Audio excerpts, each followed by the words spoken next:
कभी सोचा है जो हमें सबसे ज़्यादा दुख देते हैं उनसे ही हम सबसे ज़्यादा बंध क्यों जाते हैं। प्रेमानंद गोविंद शरण जी महाराज कहते हैं, दुख देने वालों से तुम्हारा रिश्ता टूटा नहीं होता, बल्कि तुम्हारा चित्त उसी में उलझा रह जाता है। हम सोचते हैं कि अगर किसी ने हमारे साथ बुरा किया है तो हम उसे भूल नहीं सकते, क्योंकि दर्द गहरा है, लेकिन यही सोच हमें दुख के उस कुएं में डाल देती है जहां से हम कभी ऊपर नहीं उठ पाते। प्रेमानंद गोविंद शरण जी महाराज की वाणी में करुणा है, चेतना है। क्षमा कोई उपकार नहीं, बल्कि आत्मा की मुक्ति का मार्ग है। जिसने तुम्हें चोट दी, अगर उसे देखकर आज भी तुम्हारा मन जल उठता है तो समझ लो तुम उसके बंधन में हो। वह तुम्हारे जीवन से चला गया, पर तुम्हारे भीतर अब भी बैठा है, क्रोध बनकर, घृणा बनकर, विष बनकर। क्षमा करना मतलब है उस विष को निकाल देना।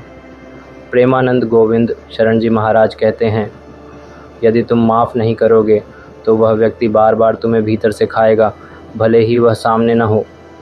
हम हर रोज़ उस घाव को याद करते हैं और वह फिर से ताज़ा हो जाता है। पर क्या यही जीवन है?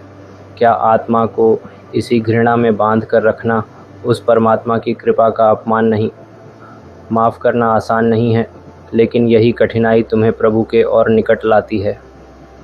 जब तुम भीतर से रोते हुए प्रभु से कहो, हे प्रभु, मैं माफ़ करना चाहता हूँ, लेकिन मेरा हृदय छोटा है, आप इसे बड़ा कर दो, तो वह कृपा करता है, तुम्हारे हृदय को विशाल बना देता है। प्रेमानंद गोविंद शरण जी महाराज समझाते हैं, माफ़ करने का मतलब यह नहीं कि तुम उसकी गलती को सही मानते हो, बल्कि तुम ये मानते हो कि अब वह तुम्हें और नहीं बांध सकता। ये शक्ति कोई साधारण शक्ति नहीं, ये वही कर सकता है जिसके भीतर प्रेम है, जिसने प्रभु को छू लिया है। क्या तुम प्रभु के भक्त हो? तो फिर तुम्हारा हृदय समुद्र जैसा विशाल क्यों नहीं? प्रभु ने भी तो हमें हर जन्म की गलती माफ़ की, तो क्या हम किसी एक आत्मा को माफ़ नहीं कर सकते? माफ़ करना मतलब प्रभु की तरह बनना, प्रेम से भर जाना। और जब तुम सच में माफ़ कर दोगे तो तुम्हारे भीतर हल्कापन आ जाएगा, मन शांत हो जाएगा, आँखों से अश्रु बहेंगे, लेकिन वो दुख के नहीं, कृपा के आंसू होंगे, क्योंकि तब तुम जान जाओगे तुमने खुद को मुक्त कर दिया है।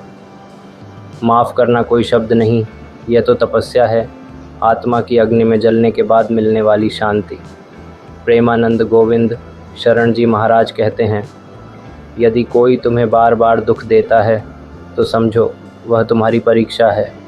प्रभु देखना चाहते हैं तुम्हारा प्रेम सच्चा है या दिखावा। एक बार एक स्त्री आई, उसने प्रेमानंद गोविंद शरण जी महाराज से कहा, मुझे मेरे पति ने बहुत दुख दिए, क्या मैं उन्हें माफ़ करूं? प्रेमानंद गोविंद शरण जी महाराज बोले, अगर तुम उन्हें माफ़ नहीं करोगी तो वे तुम्हारे भीतर हमेशा ज़िंदा रहेंगे और तुम हर दिन मरोगी। उस स्त्री की आंखों से आंसू निकल पड़े और उसी क्षण उसने माफ़ कर दिया। उसका चेहरा शांत हो गया, वो अब प्रभु के पास थी।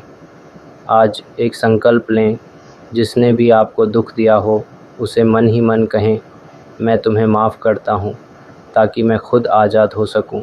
और यदि यह वाणी आपके हृदय में उतरी हो तो सक्सेस क्यू चैनल को अभी सब्सक्राइब करें। यहाँ हम प्रेमानंद गोविंद शरण जी महाराज की दिव्य वाणी से हर सप्ताह लाते हैं वो प्रकाश जो आपकी आत्मा को छू जाए। माफ़ करो, प्रेम करो, प्रभु में लीन हो जाओ। जय श्री राधे।